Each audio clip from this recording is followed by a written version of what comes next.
Once again, I would like to introduce to you to Mr. Ricky Pasad, one of the members of the board. No text. Good afternoon, ladies and gentlemen, and fellow YouTubers. We are about to start Sorry for the inconvenience for moving from one location to the other, but things do happen, and we make the best of everything. My name is Ricky Posada, board member since last November, but I was never allowed to do anything. Hopefully, things will change as of today. A unit owner from the I-Building, I-239, since I think it's 2001, I was a member here. Bought my unit. Where's that? Okay.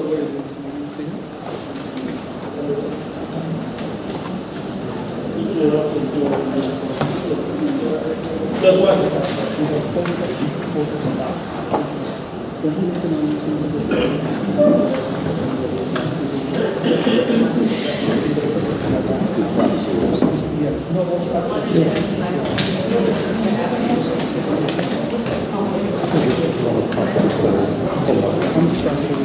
Yeah, I'm from the I-Building, I-239. Luckily for me, my unit is still standing, but condemned. So we are all in the same boat, drifting with a highly incompetent crew, very arrogant, money hungry. So hopefully if we win this election, we may have to recommend them to a rehab center. so that they could sober up and then they can adjust themselves to the new reality of the situation. I'm also a unit owner, very popular at the website. I usually write a lot of articles there, so I'm very critical of the board. All we were trying to do is to make them be a little more open to us. Apparently, we didn't succeed, so that's why we are here today. I have to set up procedure to count the ballots. I'm not an authority of the bylaws, but I know my friend Peter Perino, he's very adept in that. He usually sleeps with the bylaws under his pillow. So I allow him to take the lead on that. And that process might take half an hour to an hour. And in the meantime, we're going to have Mr. Bernstein give you a preview of what's going on with the lawsuit. And then we take it from there. So Peter.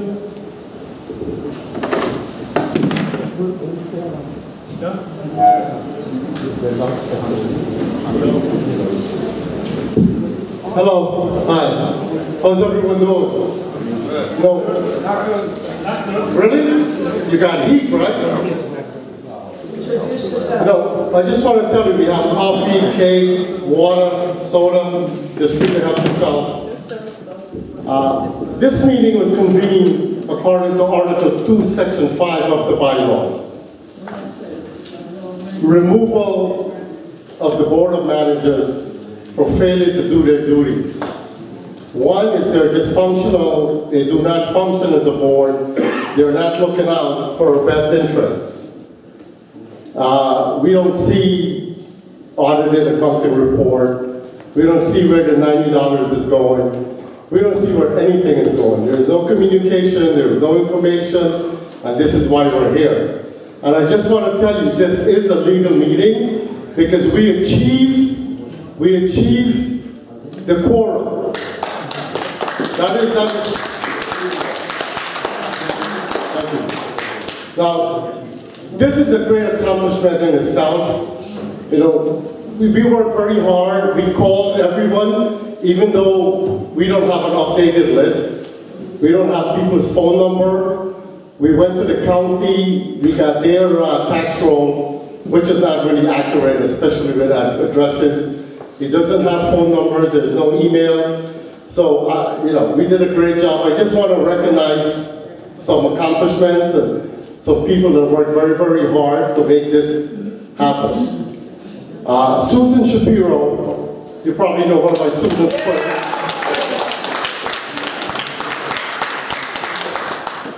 Susan was relentless.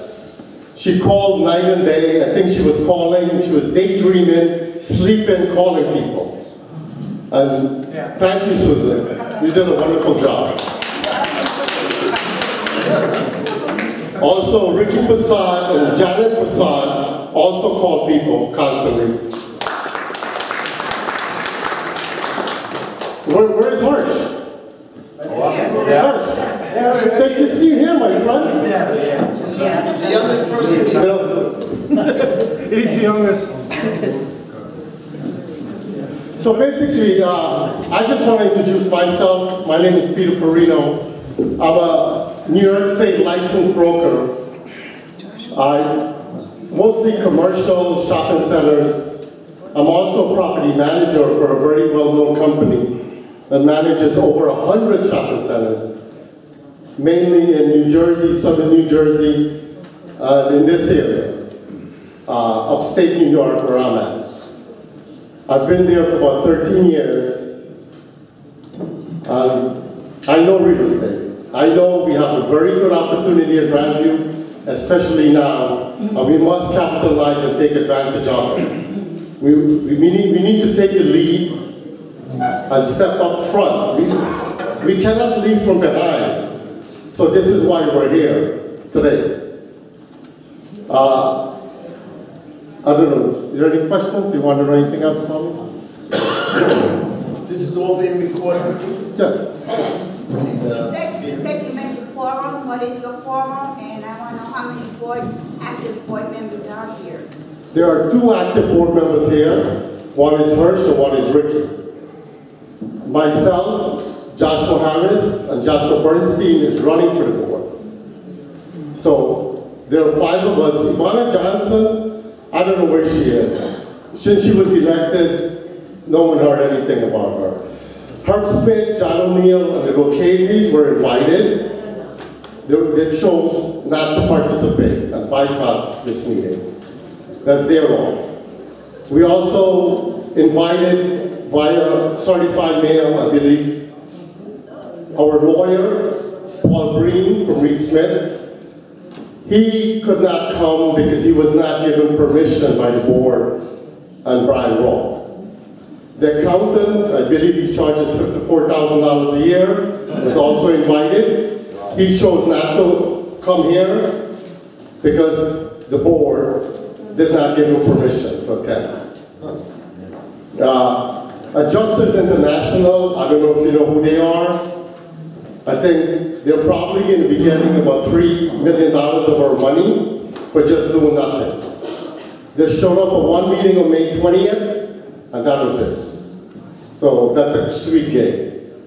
And see who else we invited. You asked about the quorum count. What's up? The quorum, okay, there are 372 valid units. A quorum is achieved by 1/3 of that. Okay? We have here, let me see the proxies.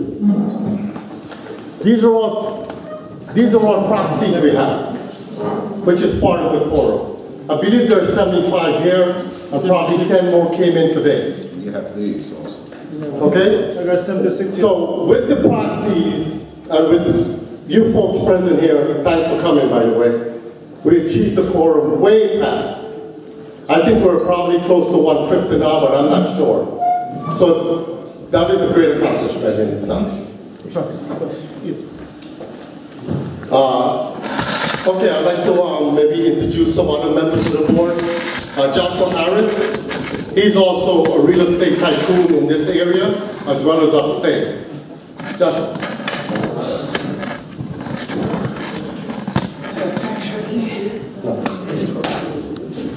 Hi, Hi, my name is Joshua Harris. I've been doing real estate for 25 years. In Sullivan County, I have close to 50 properties. But what I liked, I was investing in Grandview Palace because the location, you have, in real estate, what we call location. You have the prime location. You have Catskill, the casino from Connecticut, and close to Grosinger. They have that area scouted out to do the casino if it's a proposal. So even without building our location, the land is very valuable. But when I first got into Grandview Palace, the board was so corrupt. Imagine I purchased these units from the auction and they would not even let me in the building. So eventually, I spoke to a buyer who was very shady. He wanted to control everything.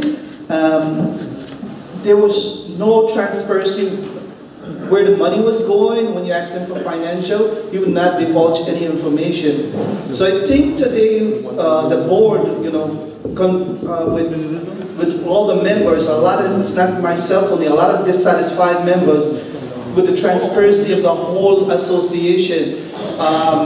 We need to do something, and if we're going to build, we have to come together and work together. The location, over a period of time, worth millions of dollars just for the land. When you build it would improve, it would appreciate very well. Based upon my knowledge in real estate, we have like a prime real estate that we, over the time of build up, but we need to know where the money is going. You cannot just show your money and let one person write all the checks. They're supposed to have a second person, especially in a corporation, you have the signature to a $50,000 check. I mean, most of the unit owners are in the dark. We have no clue on giving the money to his cronies, his company, the water company. It's unheard of. I mean, the bottom line, if he's being investigated, he have conflict of interest, he would be in jail. You have to have the U.S. attorney investigate after we get elected. We couldn't do anything until we get onto the board. So, this is a first step, and from this point, we could proceed as we go along. I can assure you that this board, that would be elected here today, everything would be transparent. The financial will be disclosed to all members, and that's what's important, Is there any question? What you're basically saying, you have federal investigators come in, if you're elected, you have federal investigators come in and see where the whole money's going? Yes. Yeah, because right now we don't have any information. Every time you try to get information for the bill where the money's going, and the insurance they're paying part money. They pay like $50,000 check, and Mr. Rock, I think he's acting as a manager. I didn't know who authorized him, but he actually collecting the checks. So it's not going to the people, So. How much is he paid? Well, the insurance check, yes. At one shot or constantly? Well, the insurance pay one shot. But he don't let you. But we could subpoena all that information. You have to show him and get an injunction, and then we're gonna have to remove him after the members agree for acting on behalf of the board. Yes. What is the conflict of interest about the water company? Peter would elaborate on the water company. The conflict of interest with the water company in Barnhart. Yeah. Well, I don't really know if there's any conflict of interest, but I know it was not selected properly. It was not put out for competitive bidding. We did not get 3 bids. All of a sudden, these people came on board. Don't know what happened. A lot of steel disappeared. I wrote them letters asking them, where is the money for the steel? What happened to the copper? What happened to all the other, maybe gold rings or whatever was discovered? Don't know anything. They're not telling us anything because they said, my contract is with the lawyer. So every time we try to ask them something, they refer us to the lawyer. We speak to the board, they refer us to the lawyer. So that's where we get the lack of information. And actually, Brian Rock submitted an invoice on September 29, 2012 for $100,000. One invoice 6 months after the fire for $100,000. It was not an itemized invoice, it was just one sheet of paper. So, you know, you decide for yourself. We try to get that and try to get an itemized invoice. We're not getting anywhere. But after today, that's the end of it. It will no longer be like that, you know? And we're for openness. All of us here want to show everything. Every penny that's going to be spent in the future, you will see it. And you'll see it on the website, Grandview Palace NY. And I think a lot of people, when they were ready, I checked this morning, 440 unique visitors went to the website already. So I encourage all of you to go there. Right now we have what's happening with the lawsuit, what's going on with the case, and I think now is a good time to introduce Joshua Bernstein. Ladies and gentlemen. Thank you. Thank you, Peter. I want to give you a brief rundown on the both on my lawsuit as well as the overall litigation which the insurers commenced. As you know, the insurers commenced a declaratory judgment action seeking to void the policies ab initio, which means retroactive to the inception of the policies. I looked at the answer by Reed Smith, okay, and I tried to find the best possible scenario. I tried to project the best possible scenario based on their answer. And try to project how the lawsuit would probably end up, how the litigation would probably end up. I also looked at Illinois Union. I looked at their record of litigation with respect to other insurance policies which they issued. And I was just amazed. If I tell you I came across 25 cases where Illinois Union sued the insured, seeking, in each case, seeking to declare the insurance policy void, that would probably be an underestimate. It was just one case after another, one policy after another, which they were trying to void. And I'm not saying that Illinois Union has a philosophy of issuing policies with the knowledge that if a large claim came in, they could try to defeat the claim by claiming that there were misrepresentations in the application. But I will say this, they have a very solid track record of doing that. I don't believe I checked Great American Insurance Company of New York, but I then took that finding, okay, that finding of this long list of policies which Illinois Union was trying to void, and I went up against the answer by Reed Smith. And again, I put that answer in the most favorable light possible. I was not really interested in commencing another action. One, if it were not necessary, and two, even if it were necessary, I still had to figure out how to do it, okay? Basically, how to get myself involved in a lawsuit which was already going in New York County, all right? And I did get certain breaks. There is no question my litigation did get certain breaks. Okay, first of all, I mentioned a moment ago that I looked at Reed Smith's answer and I tried to put it into the best light possible, trying to project how the litigation would probably turn out. Okay, again, from a best case scenario from Reed Smith's point of view. But there was nothing there. There really was nothing there. They basically denied that there were misrepresentations. They denied that the fire sprinklers were not working. And they, and I realized why they did this, okay? The board, the existing board was very, the existing board put a lot of pressure on them to sue the insurers for punitive damages and for legal fees.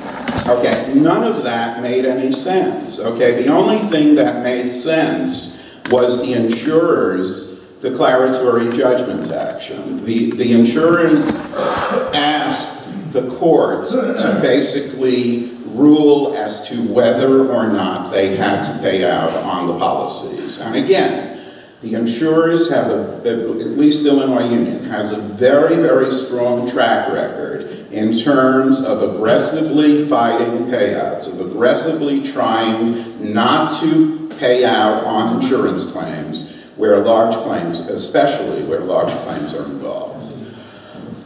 And I just felt that with the answer that Reed Smith put in, and I did a little research, and my background, incidentally, I had a prior background in connection with a large property insurance claim, large. I mean, relative to $30 million in coverage over a year, it's not large.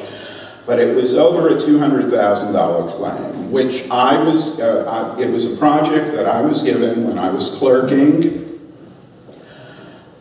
and it involved a theft of televisions, a theft of a trailer load of televisions close to the Mexican border.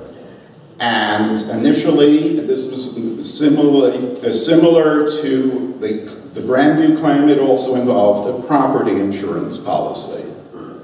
And initially, the insurer in that case turned down the claim. They denied the claim. After approximately 2 years, this incidentally was a very legitimate company. They really thought that they did not have to pay out based on the clauses in the contract. There was no issue of misrepresentations, plural, in the application. It was a good faith denial. After almost 2 years, I got a call from them one day offering $192,000 on a $210,000 claim. And I debated whether to take it or not. But in the end, I took it. I did not want to take it without convincing myself that there was an arguable reason for compromising, in effect, $18,000 of the claim. But certainly it was a very, very good settlement, and the client was very happy. But that is where I got my experience. Okay, this was almost a 2-year project in terms of property insurance contracts, property insurance contracts, and in connection with the declaratory judgment action by the insurers, I eventually was led to Insurance Law 3105, New York State Insurance Law 3105, which black and white states that if there are misrepresentations on the insurance application, in this case 2 different applications, the insurer can void the policy. The policy is void, retroactive to its inception. All right, so this was one of the 2 core issues by the insurers with respect to their declaratory judgment action. But the insurers had another strong hand over there, strong argument. They also said there was an exclusionary endorsement, okay, what's entitled protective safeguards endorsement.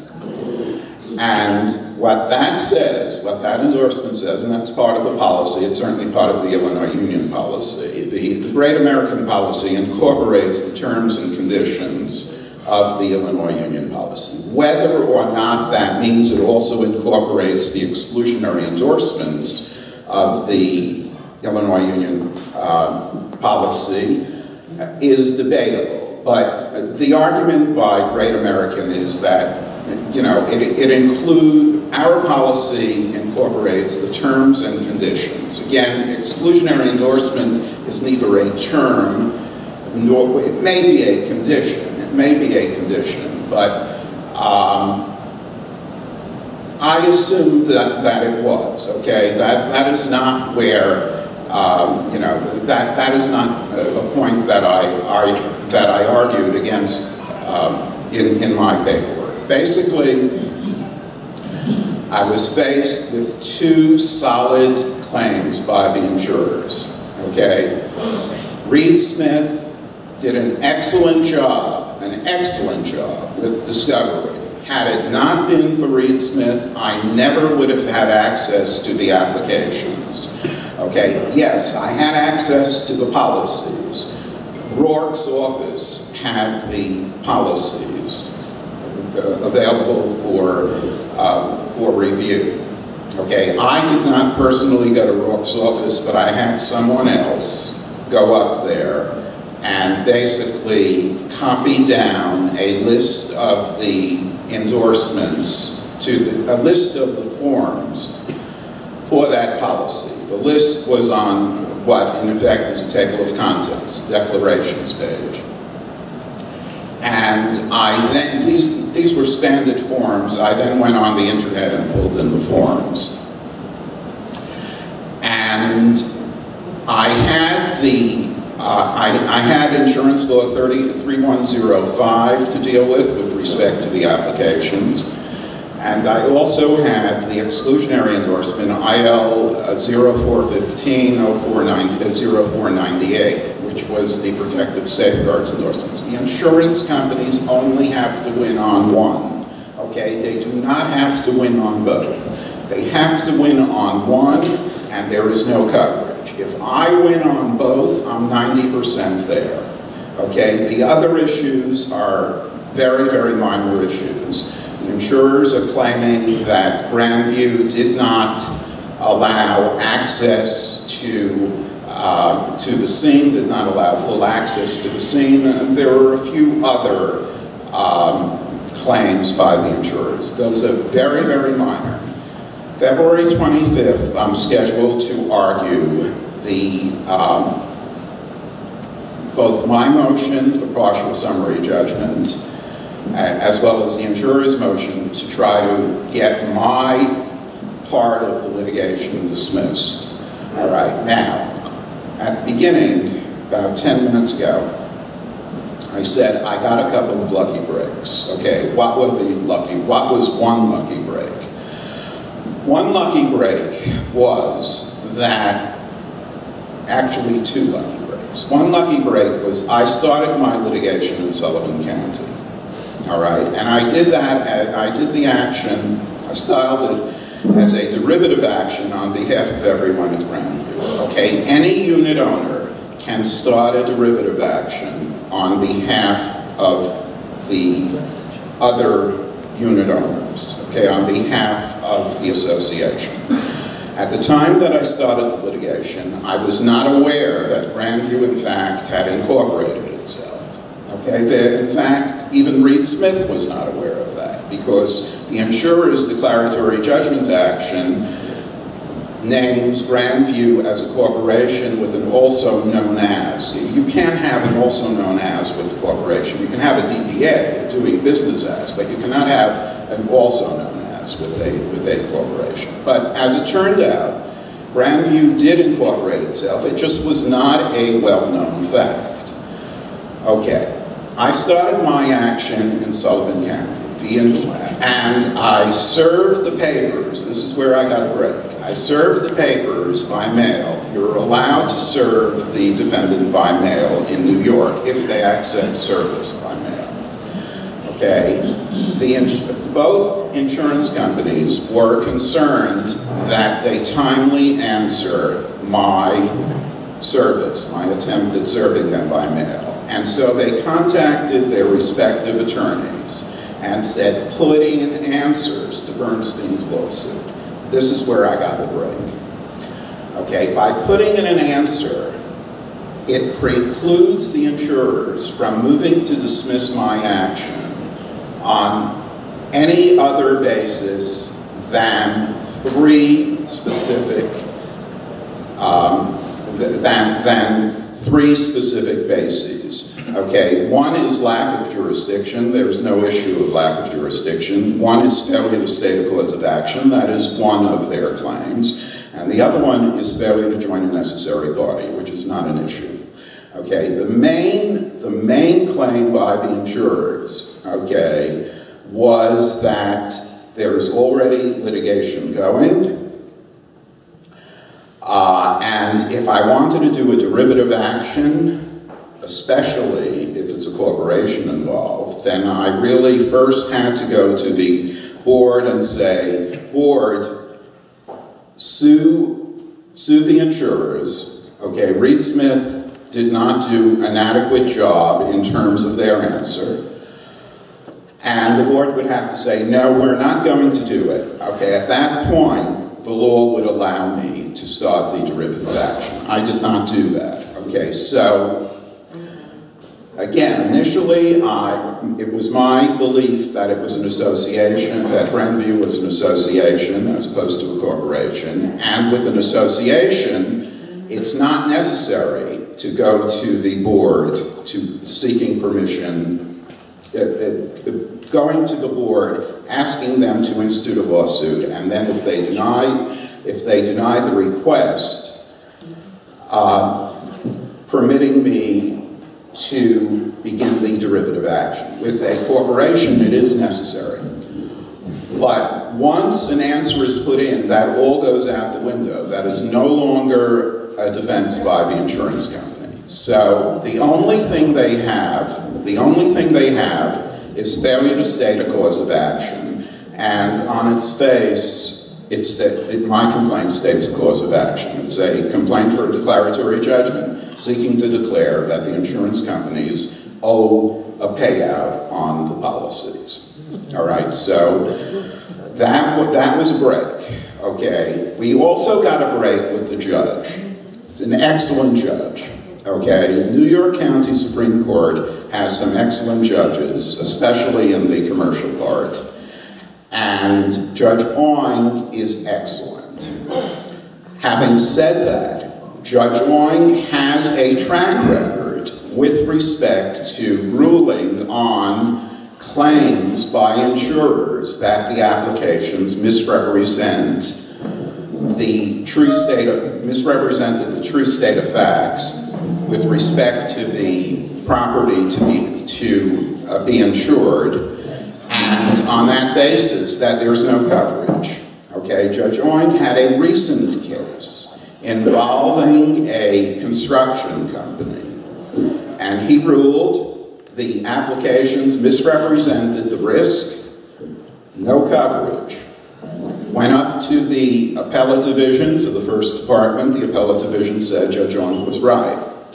Okay, so my arguments had to be very, very strong with respect to both issues, both the application issue as well as the exclusionary endorsement issue. And hopefully they are. Okay, Peter did an excellent job, absolutely fabulous job, putting up the website. Okay, my motion for partial summary judgment, it's actually a motion to amend the answer and then for partial summary judgment. The reason the amendment is necessary is because the answer with respect to the applications focused on the fact that the applications were for quotes. They were not actually to issue the policy. These are things that Reed Smith should have put in their answer. Reed Smith should have spotted the fact that the applications were for quotes. They weren't for actual policies. They did not. Okay, Reed Smith should have spotted the fact that one application, namely the one for the Illinois Union policy, was not signed. Okay, they did not. Okay, Reed Smith should have spotted the fact that the application which was signed, meaning the application for the Great American Insurance Company of New York policy, it was signed, but it was signed by Tina in her individual capacity, not as an agent for Grandview. Okay, it was also signed by the broker. All right, these are issues that I spotted, and basically, initially, my answer went with the argument that with respect to the applications, an application for a quote is not an application for insurance. If it's not an application for insurance, then Insurance Law 3105 does not apply. But I read 3105 carefully, okay, and it also mentions that if it's a prospective insured, then the statute is applicable. So if someone goes for a quote, the logical thinking is, well, he may become a client, okay, he may become an insured. That's a prospective insured.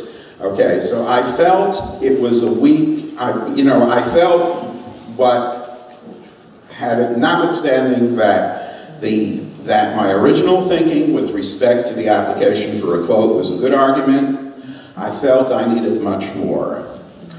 And I believe I came up with much more in the motion for partial summary judgment with respect to the applications. Okay, and what I came up with is Grandview is actually a corporation, and corporation either authorizes actions via the bylaws or via corporate resolution. And I said, here are the bylaws. That was one of the exhibits to my motion for partial summary judgment. Motion to amend and for partial summary judgment. I said, here are the bylaws. There's nothing in the bylaws which authorizes Tina to sign the applications. There's nothing in the bylaws which authorizes the broker to sign the applications. Okay, what I did not mention, but which I expect to do at oral argument, which is scheduled for February 25th, I believe I have mentioned, is also point out that neither application is ratified. There is no corporate seal on those applications, okay? A ratification ratification means a writing on the paper, okay, which attests to an approval by the board of that writing, okay, with the corporate seal. Neither application is ratified, okay, so I expect to add that, okay, to my argument. With respect to the exclusionary endorsement, under Lee versus State Farm Insurance, which is a second department case, okay, which cites a Court of Appeals holding on the issue, Court of Appeals, the highest court in the state, okay, an exclusionary endorsement to be enforceable must be specific and clear. Now I ask you, okay, if you flip through 200 pages of policy documents, certainly 100 pages, the Illinois Union insurance policy in total is at least 100 pages, and give or take a few, okay, and possibly far more than 100 pages, okay. If you flip through it and you come across an endorsement which on top its title being protective safeguards, okay. I mean, to me, if I came across that, not knowing that it was an exclusionary endorsement, I honestly would think that it's a dissertation. It's an article almost. Okay, obviously not an article, but it's a dissertation on protective safeguards. You know, insured, make sure your fire sprinklers are working. Okay, that is not what this is. This is an exclusionary endorsement. Okay, if you don't comply with the fire sprinkler language, fire sprinkler requirement in there, there is no coverage. Okay, so I had to deal with that also. The insurance companies only have to win on one. Okay, my argument over there, if it's an exclusionary endorsement under the mandate of Lee versus State Farm, citing the Court of Appeals case on the issue, the title has to be clear. It has to say, this is a special policy condition. The title has to say special policy condition. Required protective safeguards, has to say required. So that is the argument with respect to that. And I'm hoping to, if I'm successful on February 25th, we're 90% there, okay, without any exaggeration. If I'm not successful, you know, we lose. So obviously, I'm going to try to be successful. Thank you. Thank you very much.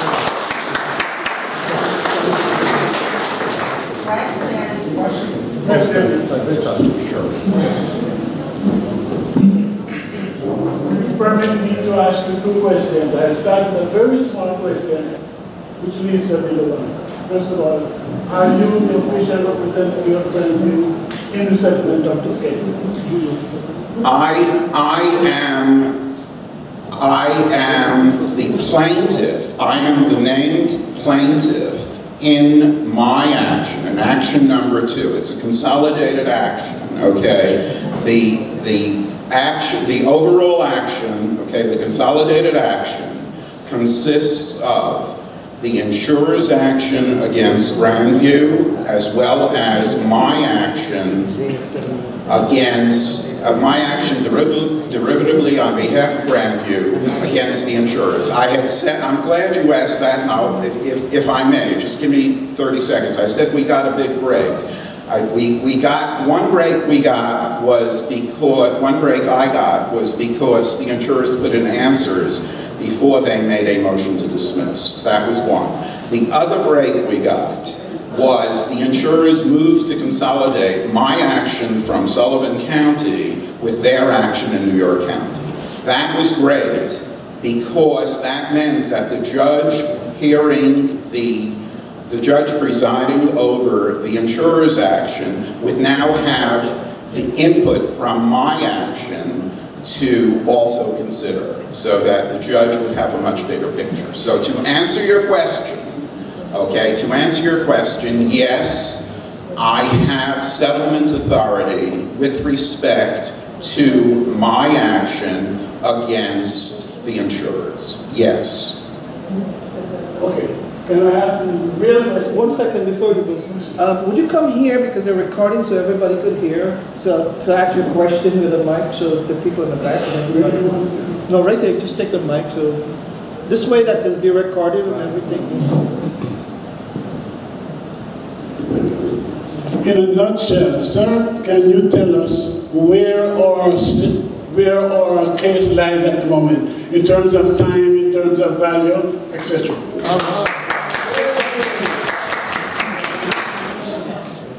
February 25th.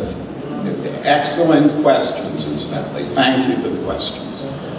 February 25th, the court has scheduled oral arguments on both the insurer's motion to dismiss my action, as well as my motion for partial summary judgment, my motion to amend and for partial summary judgment against the insurers with respect to the policies. So, again, if I'm successful, and I certainly pray that I will be, okay, we're 90% there, okay? My action involves the two core issues of the insurance litigation, the applications and the exclusionary endorsement. The other issues addressed by the insurer's declaratory judgment action against Grandview are minor, okay? The two core issues are the applications and the exclusionary endorsement. Again, The insurers only have to win on one of those. For me to be successful, I have to win on both. Okay? I think my papers are reasonably good. All right? My papers are up on the website. Okay? You know, the way Peter designed it is really great. You have the main motion there, and then you have the reply papers. And the main motion deals with the two core issues. The reply papers deals with the two core issues based on the insurer's opposition to my motion. But those are the core issues, okay? If I win on both of those, we probably will have a settlement offer within 2 or 3 months at most after that. That's February 25th. If I lose on either one, it's over, okay? The insurers. I mean, if I lose a summary judgment motion, then it goes to trial. But, okay, you know, the court may say we need more information than we have at this point. If the court says we need more information, the court must deny the motion for summary judgment. So what I'm trying to show the court is, court, you have all the material information you need to make a ruling on both core issues. Have I answered your question? Okay. Yes. Yeah. Speak up a little bit. Yeah. Turn this. Once it's loud enough. All right. No. Okay. Yeah. I don't know. There's some people who want to rebuild, and there's some people who don't want to rebuild. What are you going to do? What happens in that kind of situation? Of course, the way the legal structure is, the timing and everything, us not knowing what's going on for the past 2 years, you know, discourage a lot of people from building up. A lot of people just want their cash and go and do whatever they want. All right. I happen to be in favor of rebuilding. I know Peter is, and I'll be honest. All right. Of course, it's been, you know, rather do it someone else. Okay. So a lot of people. As you raised that question too, can I ask unit owners, how if we have to make a decision now as to who want to take the money and run and who want to stay and rebuild, how many of you prefer to rebuild? Just a guideline. This is not a binding thing, it's just a guideline.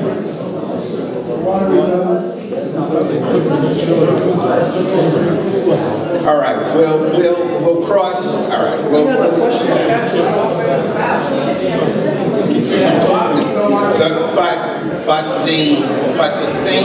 the thing is the insurers. Thank you. The insurers are hoping to win and not pay out anything. And if they win and not pay out anything, then there is no rebuilding and there is no payment. All right? And again, Illinois Union has a strong track record of trying to do this with its insurer. Yes, I'm sorry. Okay. I'll take both. I understand your point, and you have a very good point. But you know, those attorneys are really good at what they do.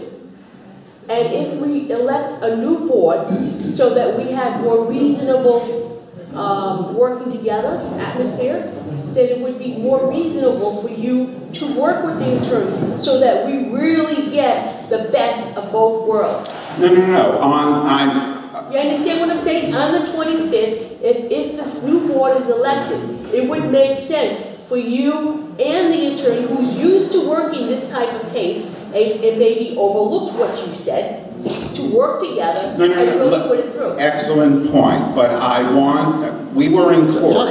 Can you repeat your question, so everybody? Yes, the question was, isn't it better, paraphrase your question, isn't it better to work with Reed Smith rather than go independently? Okay, thank you. I would like you to know that I was in court at a conference, when was it? I think it was the beginning of January 4th or something like that. And I met Paul Breen. I also met the attorneys for the insurers. And I walked out of court with Paul Breen and I said, we're a team. So I certainly am working with Reed Smith. And if you'll recall, about 20 minutes ago, I had said that without the discovery work, okay, without the discovery work, which Reed Smith had accomplished with respect to the applications, I could not have, I don't know if I mentioned this, I did mention discovery work by Reed Smith, but without their discovery work, without those applications, specifically with respect to the applications, I could not have done the work that I did. I could not have put my motion together with respect to the applications, okay? Because I would not have known that the applications were for quotes. I would not have known that one application was not signed at all. I would not have known that the other application was signed by Tina in her individual capacity. So, Reed Smith did a fabulous job on the discovery. And I am working with Reed Smith, okay? I'm not trying to cut them out at all, okay? But nonetheless, on February 25th, it is only my motion. It is only the two motions, which are open, which are to be argued orally. And I am solely involved in both of those motions. Reed Smith is not involved in those motions. But you get advice from him? No, I don't know. I know what I'm doing. I do know what I'm doing. I am working with Reed Smith, but I do know what I'm doing. Yes. On the 25th, how can we... You can speak a little louder so the people in the back can hear you. Sure. Okay. Sure, I'm sorry. On the 25th. Yeah. Take the microphone. No, just repeat his question when he asks it. All right, Go ahead. Just answer right there. The fact of the matter is, I forgot what I was going to say. One of the things is, forget the building, rebuilding, okay? Because that's putting the cart before the horse. We first have to win before we can even think about it. That's correct. That's absolutely correct. And the 25th, okay, how can we support you to be physical? Oh, that's very good. What do you suggest? Just pray. Just pray. Just pray. I am aggressively preparing for oral argument. I was on the I was on the internet last night at about 2 o'clock in the morning. I thought I had spotted an additional issue in 3105, Insurance Law 3105, with respect to language which reads to the insurer. Okay, and an application for a quote is not to the insurer. It's to insurers for a quote. So I felt that that was a point. I made a substantial amount of notes on the point, but I decided this morning to go with what I feel is my very solid argument that a corporation can only name an agent either through the bylaws or through a corporate resolution, or do it after the fact via a ratification. And we have neither in connection with these two applications. Thank you. Thank you. Thanks. Anybody? Yes. Last question. All right. Well, will we have a vote on who wants rebuild versus? But we're not on the okay. It's Keith. Thank you. Thank you. Give it up for Joshua Bernstein, man. Now, I personally read both answers for Reed Smith and Joshua Bernstein's answer. I think, this is just my opinion, don't sue me for it. I think Joshua attacked the problem head on. He took the fight to them, which is how it should be. Reed Smith was kind of vague, a lot of denial, so maybe that's what lawyers do it, but I definitely like Joshua's answer that.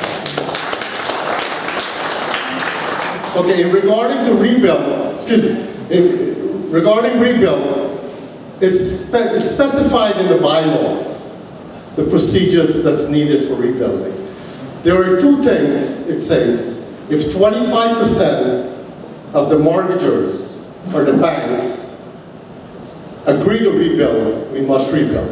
And another angle is that 75% of the unit owners need to vote for rebuild. So if we don't get 75%, we will not rebuild.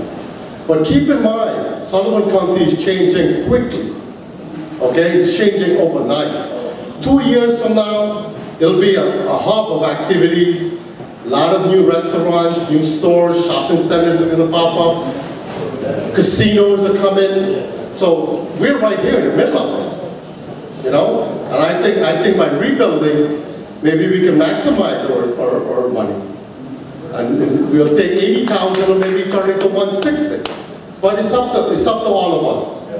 So we need to be together with that. And also by saying that you want to rebuild, will discourage the insurance company. And we let them know we want to rebuild. Rebuilding for them is a loss. We can only rebuild with maximum dollars. So they don't like that. It terrifies them. So even if they do come up with a settlement, it'll be a bigger settlement. Because they know that we want the maximum. Okay? But on that note, I'd like to introduce you the patriarch of Grandview Palace.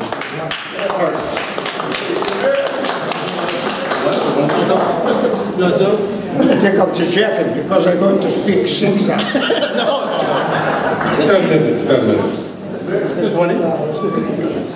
I gotta get you talking. Okay, you're not tired? No? Okay. I promise you I'm not going to use the word I. I'm going to use the word they. Who's they? The board.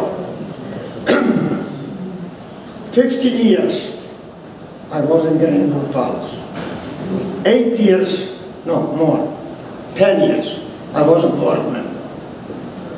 For these 10 years, I'm going to tell you who was the board. The board was criminal, and I have proof of that. Let me tell you something. You make your own decision. For 15 years, we never ever purchased what we have to order. And the material for fixing something, never. For 15 years, we never have inventory. Where is the stuff? What they use it, how much they use it. That's the point. Now, all contract, but we have in the Grandview Palace, I was against, but I was 1 and they was 6. I couldn't make it because I never had a support from the unit owners. Never. There are people over here that live together with me. I'm not lying. Now, the point is, we have a rule. The board cannot spend for any contract more like $25,000. But the board may contract for $500,000, for $200,000, for $400,000, and they make assessment to the people for $600, $1,000, $2,000, but we never ever prove from the unit owner they wanted this contract or they don't want it. Now, the main thing is we fire the people, the workers, the manager, who not did the job like supposed to be. Mr. O'Neill, he gave it to them bonuses. The people make a motion during the board meeting. They wanted fire. No, they want to leave the job, they want to go away. How come they give him a bonus if he's walk away? We're not firing. The first bonus was Sabatini, the manager. He's bringing $22,000 a check. I have copies of the check. To release him for all violation criminal, his debt to Granby Policy. The board released him for $22,000. After that, I make a motion.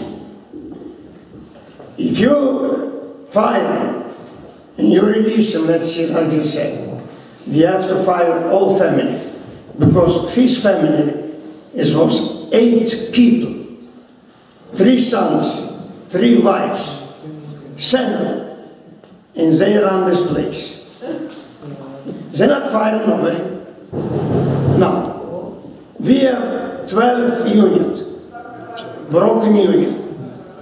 They give it to the board. The board take the old units for free. This is not the issue. The issue is this family, Sabatini family, a mafia, they fix it with our staff. We pay them salary. And then they sold the union for $50,000. We have a witness over there. $50,000, $100,000, our money. Our money, your money. But then that's the issue, let me tell you. You want me to finish or you want me to continue? No, finish. Continue? No, finish. Finish it. Okay, now, they never ever beat the contract. Normally the law is, if you have a contract, you have 3 contracts. You have to pick up the better one. Never. Okay, the last contract. We have a letter from Sabatini's son. He cannot come in anymore in our property because he was a criminal. 3 months after the fire, the board hired him, the same Sabatini, and they give him a contract for $100,000 to fix the top of the building. He was a professional. And I make a motion. I want to check it what he's doing. You cannot do this.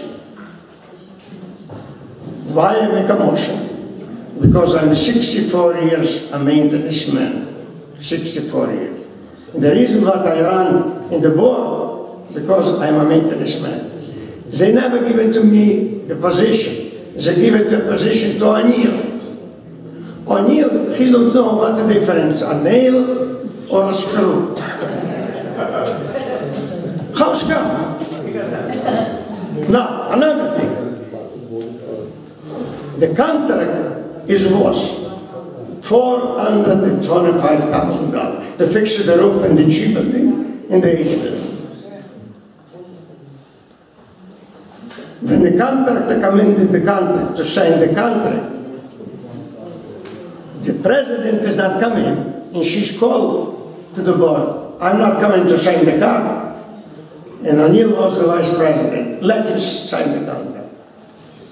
And when he take the papers in the end, I come in behind him, and I see the contract is $480,000. I put my hand in the contract and stop it. We make a decision for $425. He's told me, he's opened the roof, he's finding, yeah, but we open the roof. How can I open the roof? He's not signed the contract. But that's another issue. They work 50% and they walk away because they ask money and they didn't have money. The board send our people with our staff to finish the job. 50%. Our money. When they finish the job, the board pay off $199,000 to the contractor. Okay. I have more 15, 20 points like that. Now, is the spend a lot of money. And the point is, the last one, I work in 10 countries in Europe. I never saw an experienced man. It never was a fire in one time for all over the corners. Started in one point and then come in back. Which means this is not kosher. And I know how. But I cannot open my mouth. If I open my mouth, they never receive the money compensation. But when we receive the money, I promise you, I put them in the jail. All right. I have a case over here. In case it's all proved. They give a bonus to Tanaka. He's making a motion, he's going to quit. $8,400. To this person, Sabatini, to his son, O'Neill fired and he gave him a check for $17,000. A bonus. Now, if you have over here a union donor, it was a leak in the bar. You know the bar in the level? I bring a contractor, a unit owner, and I bring him to the roof with three witnesses. And I told Len, you check the roof. He checked the roof. You want to be finished? 10 minutes. He checked the roof, he told me, Hirsch, the job is going to cost $1,500. And I told him, listen to me. I'm a professional person. It's not enough. I give you $2,000. Then you want to stop. 3 days from now. 3 days I come into Grandview Palace. I see different people over there. I told them, who are you? They told me, O'Neill Iras. You know, how much is the contract? $8,500. It is believed?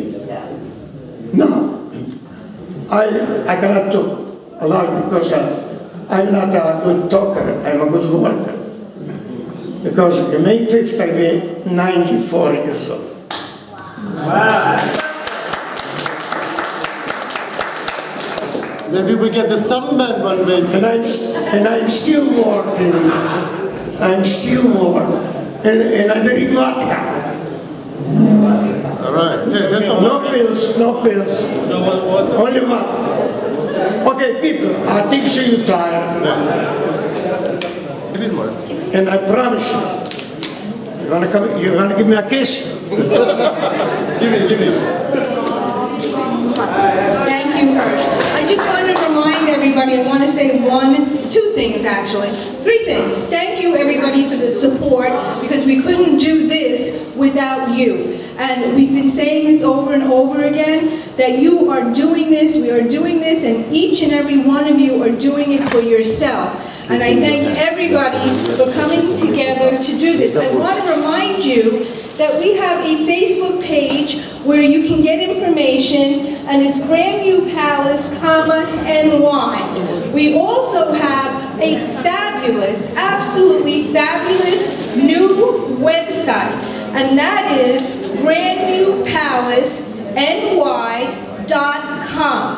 So please, take note of the difference of the 2 pages that we have for you to get information, and also take note, on these pages, we can communicate with each and every one of you. You can send something to us, to the board actually, and you will get an answer, and you can communicate back and forth. It's not just one-sided. Okay, there you go. 1 minute more. 2 months ago, I discovered O'Neill made a policy, an insurance company, to protect only him, because the board is not existing. I know how much he's paid? $33,000. for a policy to protect you. People, this is not acceptable. I'm sorry.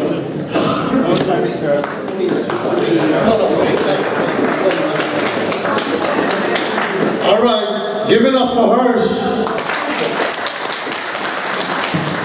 We love you, Hirsch.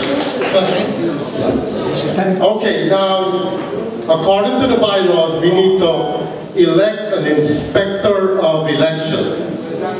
Do we have any volunteers? Check the ballots. Basically, oversee the election, make sure everything is kosher. Any volunteers? Susan? Susan? She's kosher. Susan? She's not listening though. I don't believe her. Bring the ballot. Okay, you volunteer to be the inspector of election, do you? Do I volunteer? Yeah. What do you think, folks? Yes?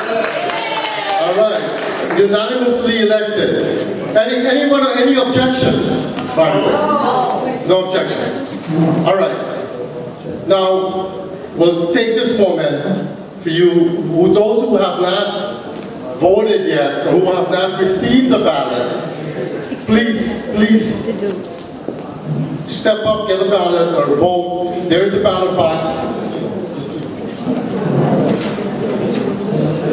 Just vote, drop it in the ballot box, and then we'll come back with the second part of the meeting. Okay? All right, thank you. Please note that you must vote to remove the board if you want to remove the board. And then you must vote the new board in. Make sure you vote on top and on bottom. Okay? Thank you. We got a question. We have a question. Please come up, because I'm not going to be able to hear you, and you can come up and ask your question.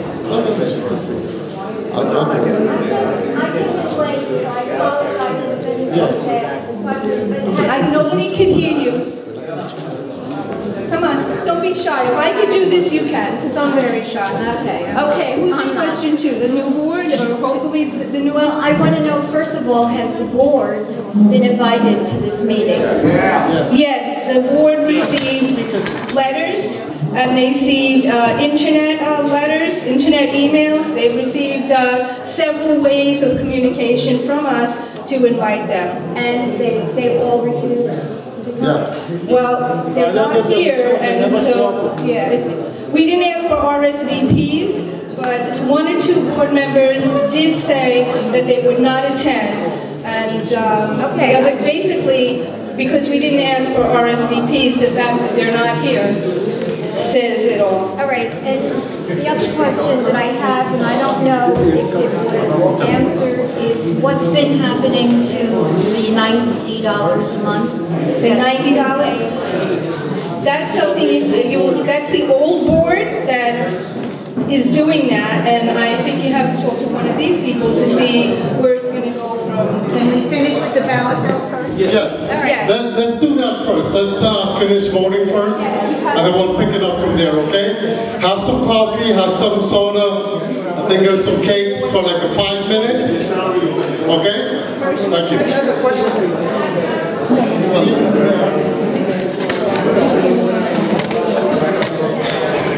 Hirsch, you met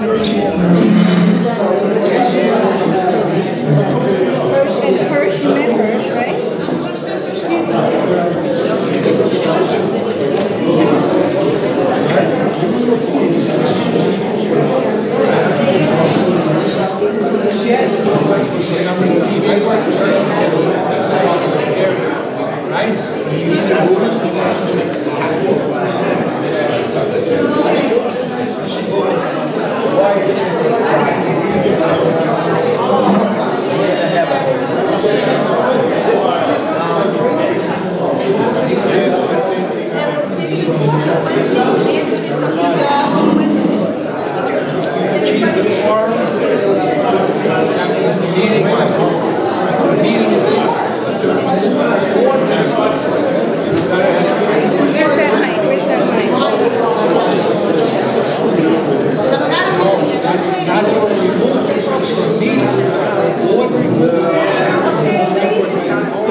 and it's the gray box in the back. Laura, raise your hand. Laura, raise your hand and point to the box. Point to the gray box. The gray box, the ballot box. Can you point to the gray ballot box? That's it. That is our ballot box. Please take your... You have a question? Okay.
this is a landslide victory.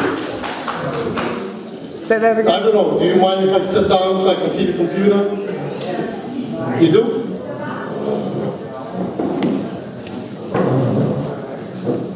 Here.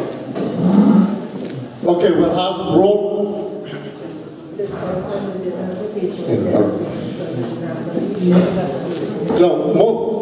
I believe every one of you receive an agenda of minutes as well as the order of the minutes. So we have the nomination of the board members, which is done, and you heard from them, so that's over with. Any other business, new business? Is there any other questions? About the taxes, the $120,000. We don't have to pay. No. You're not supposed to pay. No, well, it doesn't depend on which building you The other forget it about it. Right, even if the building is standing, you don't have to pay. Do you have to do anything to? No, actually I appeared before the legislator in Sullivan County. And I basically, said a few things. So they're going to send a corrected bill indicating that you owe zero. Hopefully. Let's see if that happens. But they promised me they'll do that. And I do have emails to that effect. So I think they're tied into that now. Excuse me, are you saying we don't have to pay the tax? No, please don't pay it. They'll send you in Glad you mentioned it. I got a money order for $120. We'll take it. That was ready. Yeah. So just hold on to it. You'll get a corrected bill, which will indicate zero. There's only one unit that'll pay for it, which is J100, the house. The house that's Dr. Gulick is living in. Yeah. He's asbestos proof. So Now, the proof of this meeting you all receive in the mail. That's proof of proper notification.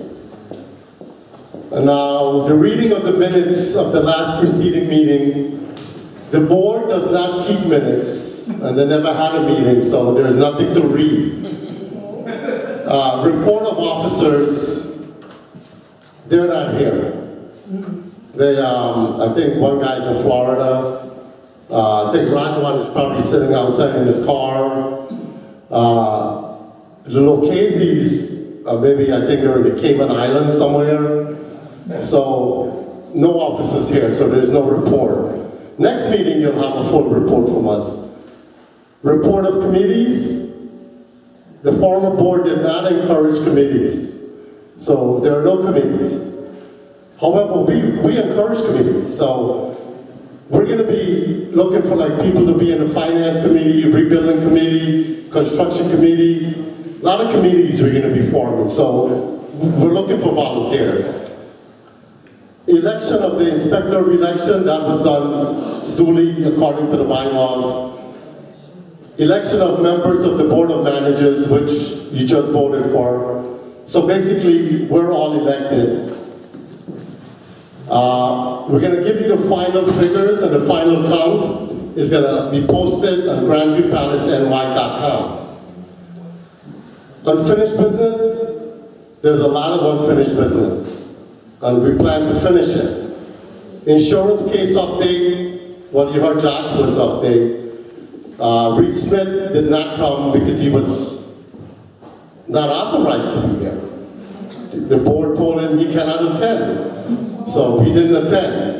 At Justice International, I call him the $3 million man. They just wanted $3 million, they're not attending, they're not here. The Water Boy, High Ground International, they were also invited. They choose to decline. New business, any new business? No new business. I have a question. Sure. We had this meeting, we had the election. Will the current board and the attorneys that are in cahoots with them, will they recognize you as the new board? Right. Legally, that have the authority to collect the common charges and all that? Well, according to the bylaws, this is legal. We are the new board. But they are gone. Will they recognize that? And so effectively, when you say they're out of a job. They have no authority, they can't. And thank God for that. checks. But will they do that? Well, honestly, I really think that they're probably going to sue us. I honestly believe that because, but however, we have a quorum. Yeah. So we are golden. No judge in the world will overturn this. Okay? So by you being here, and I thank you for attending, authorize this move. A group of people got together and kicked them out. That's exactly what happened. And a big group of people. So this is not a few. Excuse me, sir. Yes. Yeah, I have a question, and I don't have a bone to pick. I don't know you fellows, I don't know the previous board, so it's not a judgment call. But I was speaking with this fellow, Ken, who was a former parliamentarian, I believe on the board for many years. And he told me in order to remove an existing board member, you need 51% of all unit owners, not people that attended, which means that's probably close to 200 votes to remove a board member. I'd like to know what the vote tally was. We're already assuming the board member, and I don't necessarily know that that's the case. I know that is not true.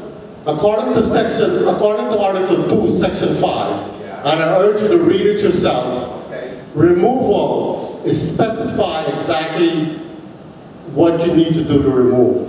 Which is what? Which is what we're doing now. You need, it says that a majority of unit owners present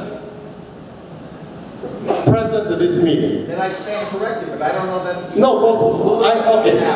No, please read it for yourself. You'll find it there. I mean, I have the bylaws. It's on grandviewpalaceny.com. We're on there. And I think it's page 313, I think. And I'm sorry, any other questions? Can I make a statement? If anybody filled out a ballot, since I'm the inspector, we have a ballot without a unit number. If you forgot to put your unit number, please come and see me, and I will give you a new ballot because we need a unit number. What is the total votes? We're doing it now. We're doing it now. Susan, could you match the name from your list of the... Yes.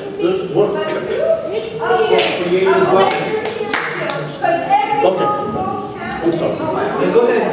February 25. February 25. That's the day we presented. That's oral argument. Generally, how time is allowed? It's scheduled for 10:30. I think the court is probably allowing an hour and a half, maybe 2 hours complete for argument on both motion to dismiss as well as my motion to amend and for partial summary judgment.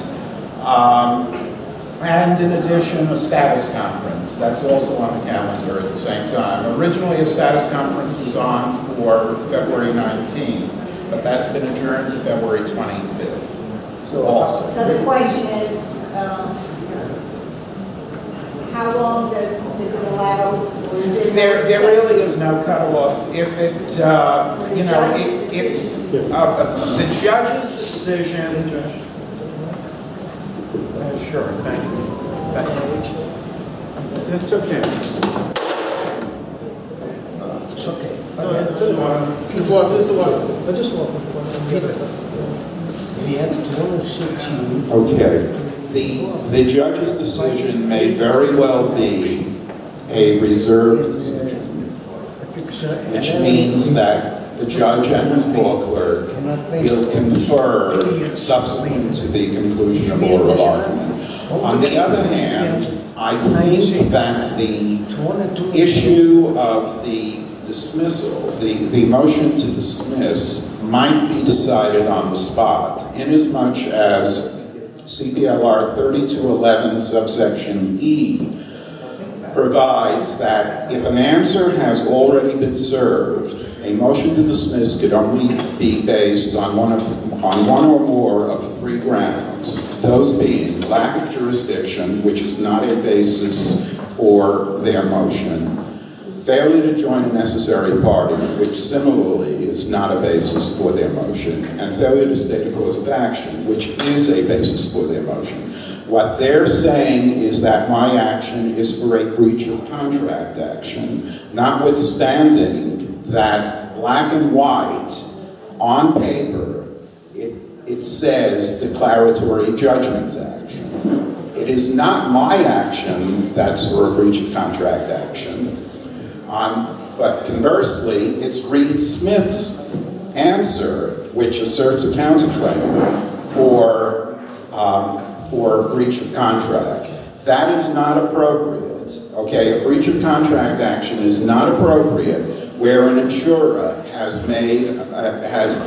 commenced an action for a declaratory judgment. The only appropriate action in response to an action for a declaratory judgment is a counteraction for a declaratory judgment seeking different relief. In effect, the opposite relief which the insurers are seeking. But it is not appropriate to do a breach of contract action. So I'm not really worried about their motion to dismiss. The only ground, again, that they can move on at this stage in the litigation, given that it's post-answer with respect to both insurers, is a failure to state a cause of action.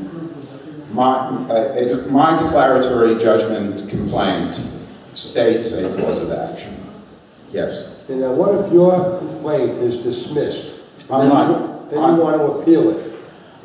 The answer is yes, but I don't, with all due modesty, I don't foresee that happening. And the reason I'm addressing this is because the question was posed, is it likely that there'll be a decision on February 25th? Right. I think there is a good chance that the court will deny the motion to dismiss on February 25th. Okay, say you lose your case. Now, when you appeal it, the answer is yes, but I don't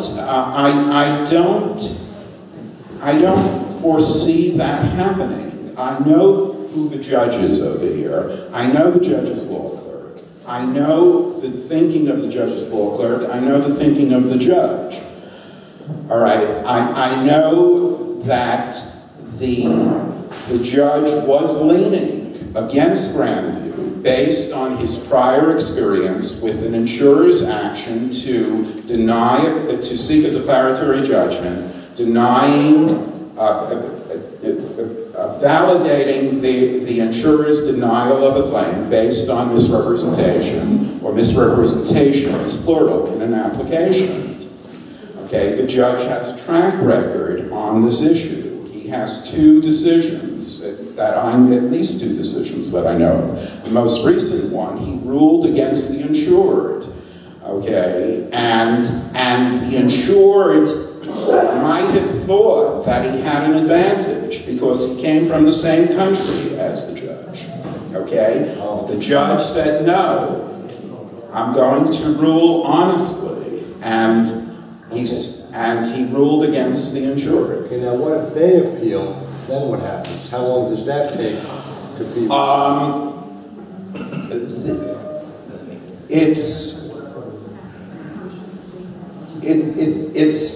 I think it's highly speculative that, well, all right, let me rephrase that. Yes, if I win on the exclusionary endorsement issue, and/or if I better win on both, because they only have to win on one. I have to win on both. Okay? If I win on the applications issue, let's start with that. If I win on the applications issue, all right, the win will probably be the result of the fact that a corporation, namely Grandview, is involved over here, and that Tina was never authorized in the bylaws to sign on behalf of the corporation, nor was the insurance broker. One. Similarly, that neither Tina nor the insurance broker was authorized pursuant to a corporate resolution to sign either application. And finally, that neither application is ratified by the board of Grandview. okay, with my paperwork, with my moving papers on that motion for partial summary judgment, as well as my reply papers, together with what I project will be oral argument, together with projected oral arguments on the scheduled date February 25th, that's now. Okay, I think if it goes my way, it goes our way, because I'm doing this on behalf of everyone in Grandview. Okay, I think that's been clear. That's that's certainly been implied. But I'll state it black and white. I am doing this on behalf of everyone in Grandview. I think if it goes my way, the chances of a successful appeal by the insurers on that issue are very, very slim to naught. With respect to the exclusionary endorsement, okay, the Court of Appeals, as affirmed, followed through by the Second Department, the Appellate Division, Second Department, okay, has held that I'll wrap it up. For the exclusionary endorsement to be enforceable, it must be specific and clear. My argument is not only does that apply to the text, the body of the endorsement, it applies to the title. The title is important because it's that title that goes on the declarations page. The text doesn't. It's the title that goes on the declarations page. That's a table of contents. They have an entry over there that says general conditions, okay? Right under that is protective safeguards. Okay, what it should say, you have general policy conditions, the next entry should be special policy condition. This is a special policy condition. You want to make it crystal clear. Insured, read this, because if you don't read it, it's going to be at your peril. But it's not clear, okay? So I'm saying the title must be clear also. All right? There was a fairly recent case where an Earth Movement exclusionary endorsement was thrown out on the basis that it was not clear. Okay, I'm trying to do the same thing with the protective safeguards endorsement. Good, thank you. Thank you. So basically, folks, that's it. Unless there are any other questions, we'll adjourn. Well, just one more thing. Yeah. Okay? Regarding derivatives on our part, what if the judge says, well, what authority do you have, sir, on our behalf as derivatives? Very good question, and I've addressed that with some of the others, at least one. Okay, and the answer is that the answer is, had there not been an answer filed, it would have been a strong argument. Okay, lack of capacity. Okay, because to do a derivative action, you first have to ask the corporation to institute a lawsuit. The same type of lawsuit that you're projecting, that you're contemplating. Okay, and if the corporation refuses, then you can go forward. Okay, I did not do that for a number of reasons. One, I thought it was an association. With an association, you don't have to do that. Okay, and two, in the Capra case, Capra is the leading case on that. On the condominium association, does not require that a unit owner go to the board of the condominium. Corporation, it is required, but that is only that lack of capacity is only cognizable pre-answer. Over here we have answers; these are post answers. So we lucked out on that. That was really a break. Any other questions? Yeah. So in the February, like judgment day, February 25th, right? So if you in case if you win, that's good, right? In case you lose, that's still the case will be still continue. That's absolutely correct. And from that point, your best estimate, how long it might take. And last year, the best estimate. I honestly project that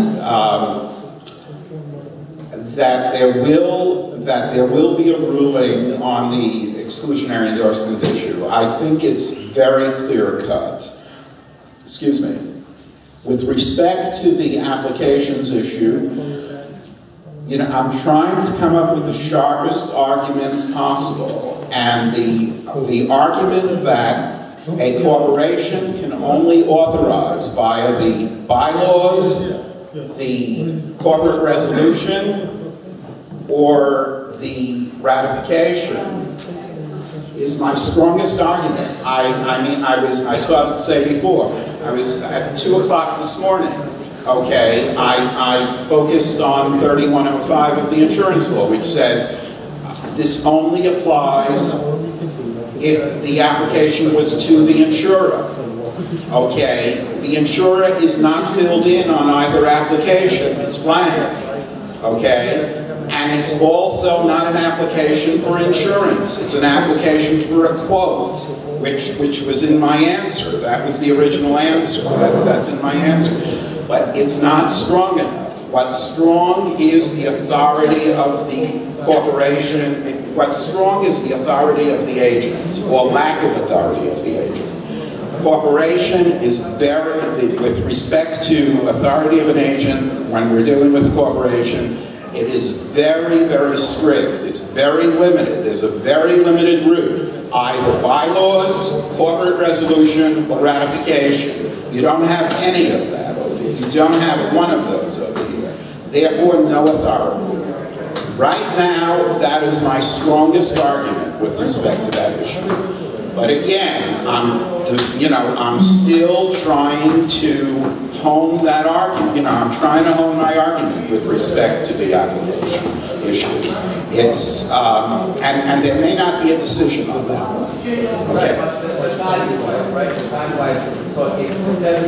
If they both go in my direction, if they both go for me, we're 90% there. Yeah, I heard that, but if they say no on one of them, then there's a trial. The court will schedule a trial, yes. And your best estimate, how long the whole thing can take? Probably 6 months.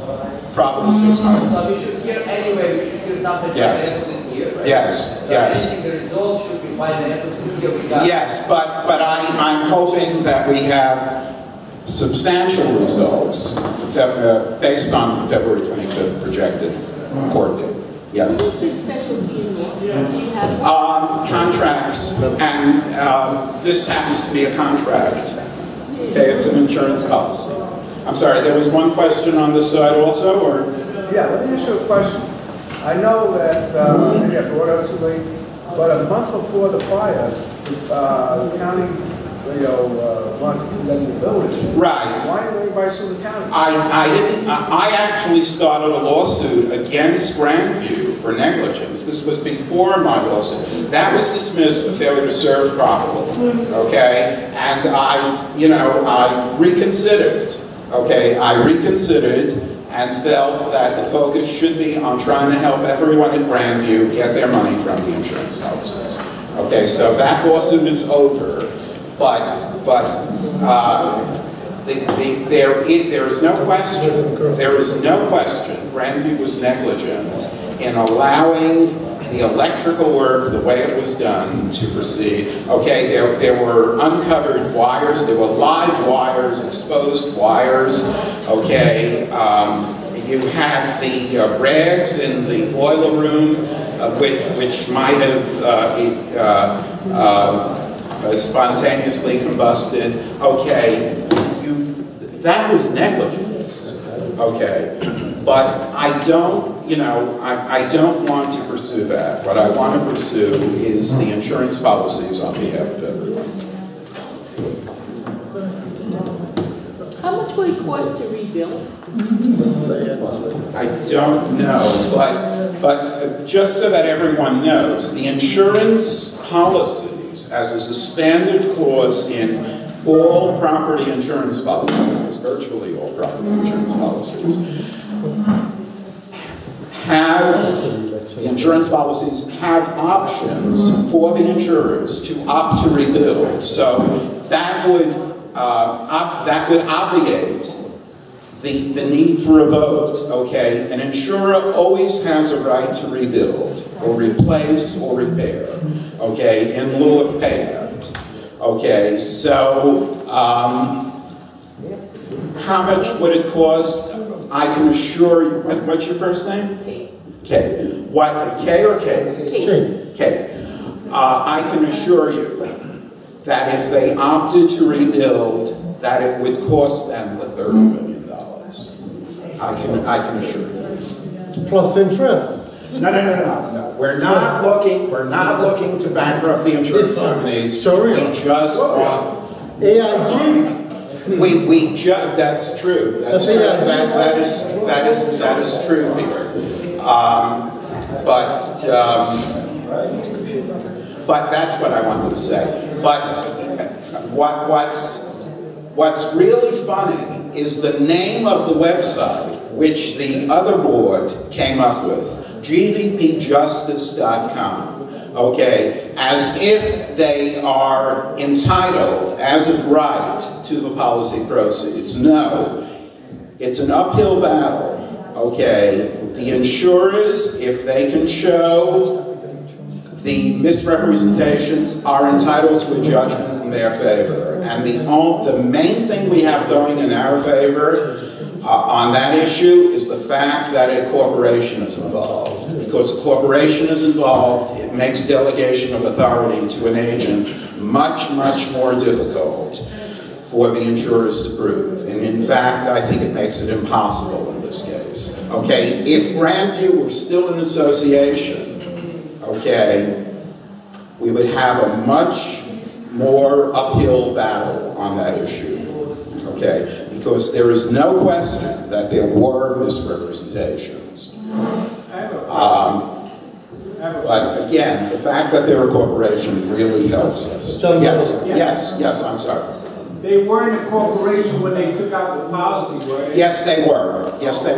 They were a corporate, they became a corporate, and incidentally, I was going to address your question, it's just that I wanted to finish my answer to Kay, but I was going to address your question. They became a corporation in or about 2006, and I paid a fee to the Department of State to get a copy of the Certificate of Incorporation. They are a non-profit. And it was never followed through. The corporation, what they had to do procedurally was never followed through. What they also had to do was designate classes of members, okay? Because for a non-profit, unless it's a category which does not have classes of members, I think it's a B category, okay? Other than that, to do a derivative action, you have to represent 5% of a class, okay? I believe that's how it's structured. But they never set up classes. So, but again, it's not an issue over here because that's a lack of capacity issue. Lack of capacity is only relevant pre-answer. Over here we have post-answer in both cases. So, you know, we lucked out on that. Okay, thank you. All right. Okay, folks, that's it. That's all she wrote. Let's wait for that $80,000. Our rebuilding.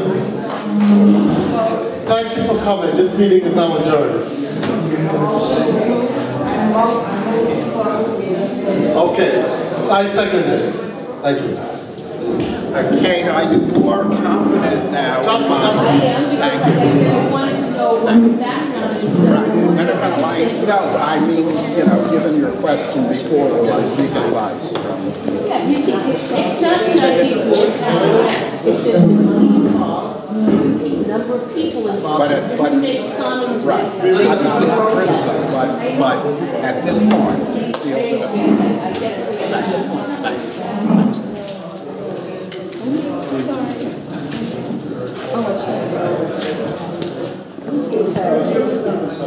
No, that's my business. Okay. I know that. When you listen to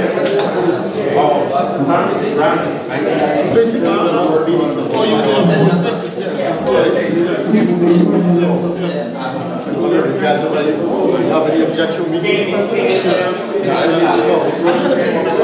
not busy, but I wouldn't be in the first place.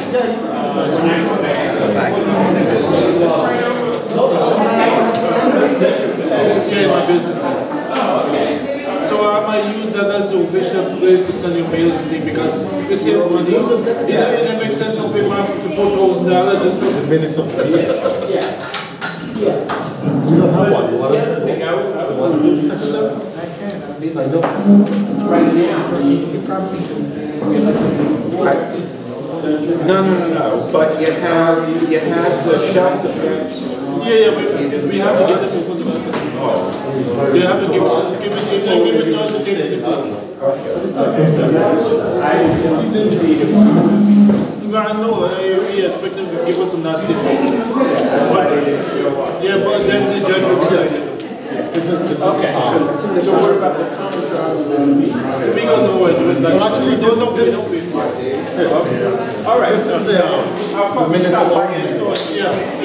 Give me your other. What kind of store? It's a drugstore. No, there's a drugstore.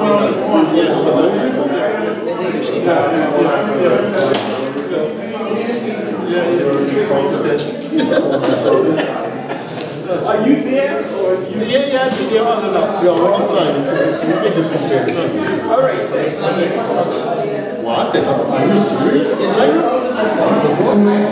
never seen nobody did that.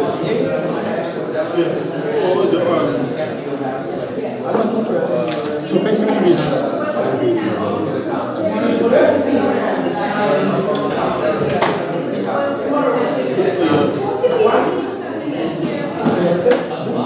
civil.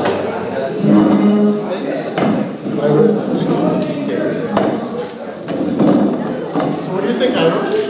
Well, hopefully in 20 minutes, got Joshua here. We're praying. Listen, I pray to all the gods. And I make up a few because I need all help. You know? One of them is Shiva, right? Shiva, yeah. Lord Shiva. You go to Shiva where? No, the Jewish one is there. I know what. Give me this. Yeah, because I know what you did with the last one. No, you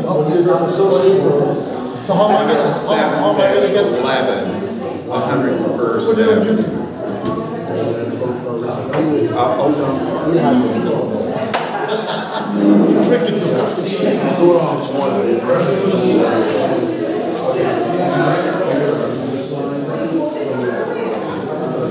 Thank you.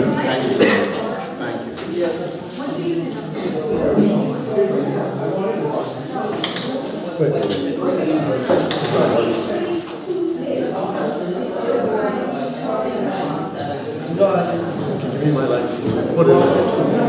Got it.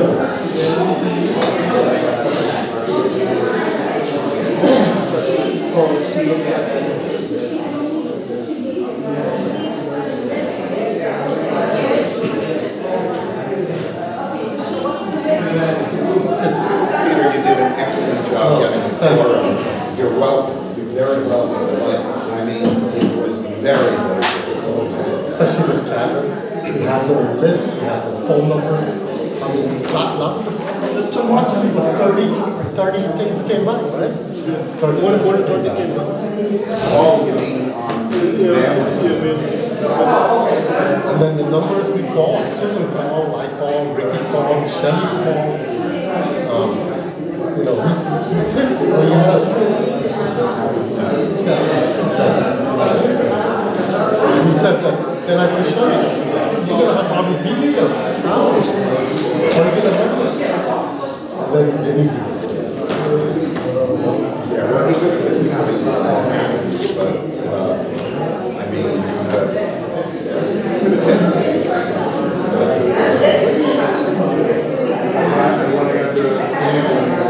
yeah, what company? Oh, what's in the book?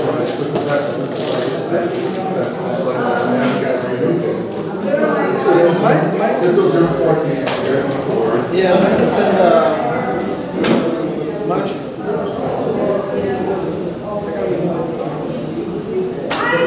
never applied for it. It is the same thing as a real estate test, right? It's easier, but it's very difficult. It's very, if you're not wanting to do it, you know, spoil your license. I know, it's too much, everybody is too much in your business, you know? Those are liabilities now, because you need to charge.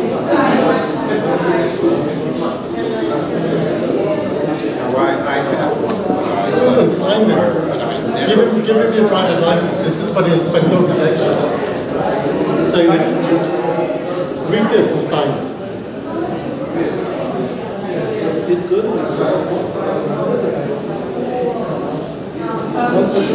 We're still advertising.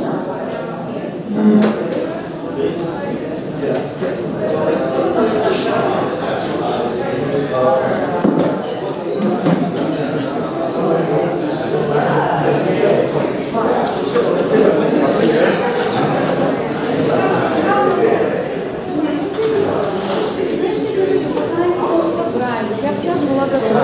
Пока они начали собираться.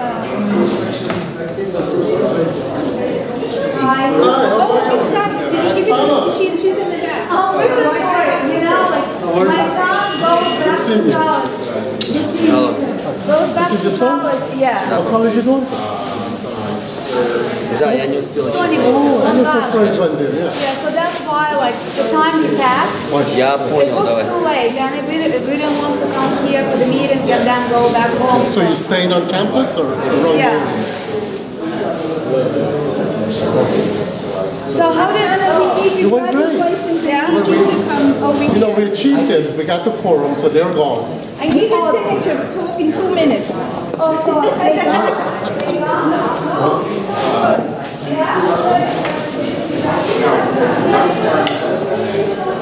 sorry, Rajwoman's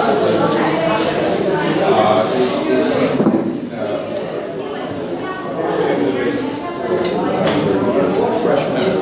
Rajwoman is freshman. Yeah, this is just my signatures.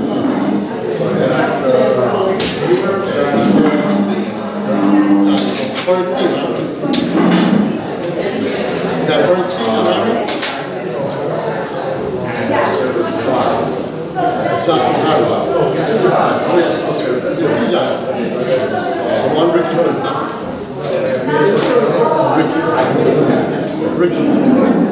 Yeah. But this is Susan. Susan! You know, this is the thing about Susan.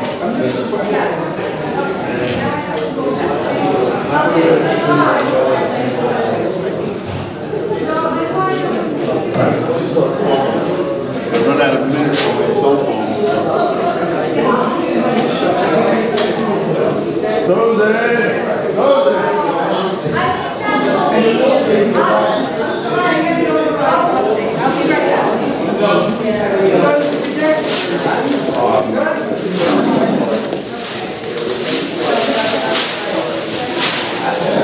Why did you leave?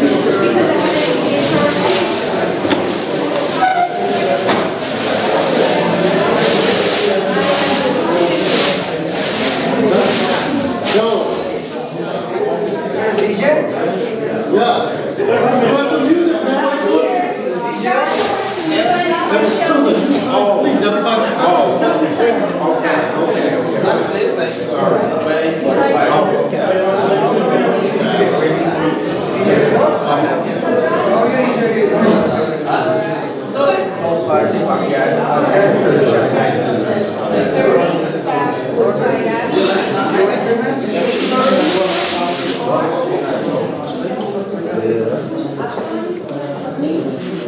You want to get something? You guys want to go to some? Yeah.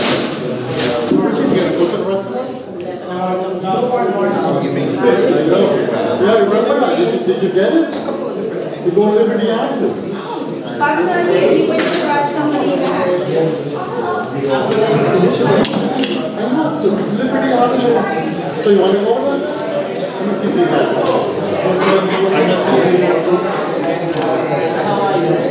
Thanks, special.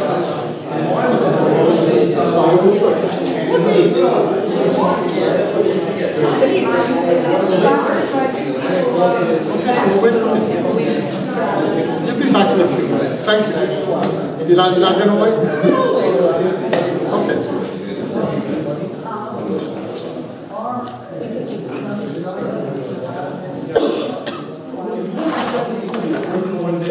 So you good, Peter?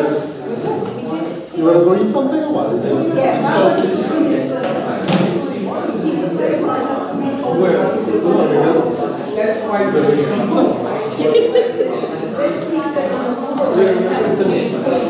He's upset.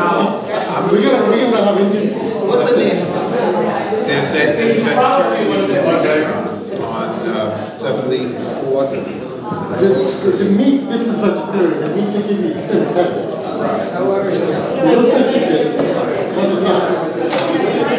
What, the vegetarian meat? Large. It's speculative vegetables. I have Everybody's one was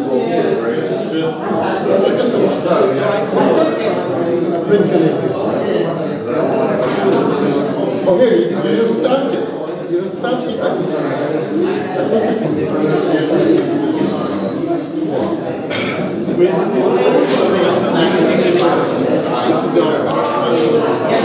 There's one other child.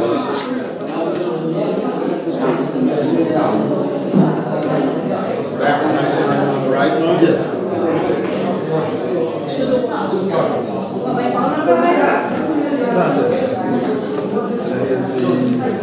What is it?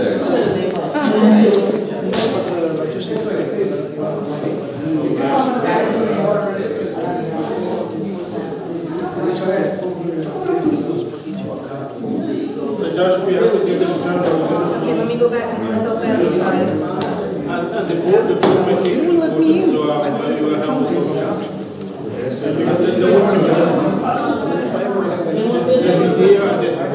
Because we are also when they're scared because they're so scared. But even with the army, automatically we get the model is marked. No, I have so much time to get And we're suffering.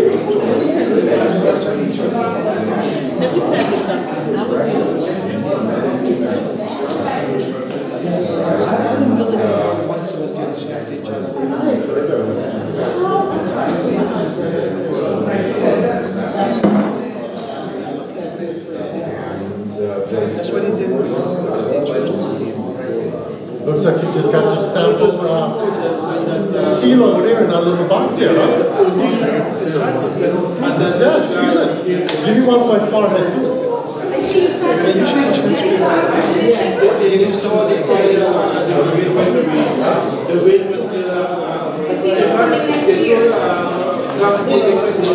This is my first experience.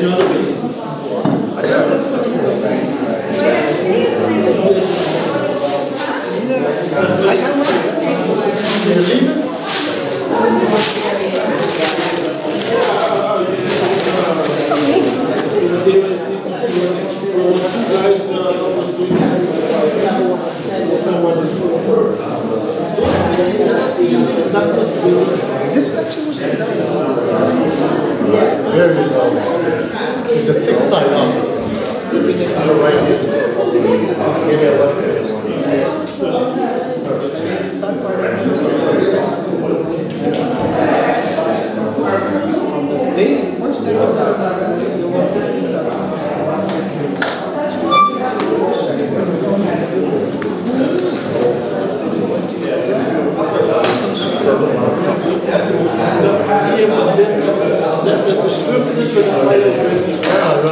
How much do we owe you? Where do you live? I'll come over every day. Jersey's a month. What's the minimum? Oh, you're in New York. But Jersey's